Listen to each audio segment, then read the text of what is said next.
ርዕሰ ሊቃነ ጳጳሳት ሌዮ 14ኛ ኒውክሌር ለሰላም እንዲውል ጥሪ ያቀረቡ። ርዕሰ ሊቃነ ጳጳሳት ሌዮ 14ኛ የቼርኖብል ኒውክሌር ቀውስ 40ኛ ዓመት መታሰቢያ አስመልክቶ የኒውክሌር ኃይል ለሰላም እንዲውል ጥሪ ያቀረቡ።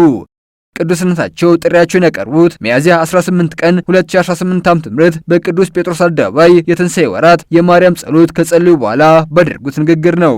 የዛሬ 40 ዓመት በፈረንጆቹ 1986 በቀድሞዋ ሶቪየት ህብረት በነበረው የቼርኖብል ኒውክሌር ኃይል ማብላያ ጣቢያ ላይ አደጋ ተከስቶ የነበረ መሆኑ ይታወሳል።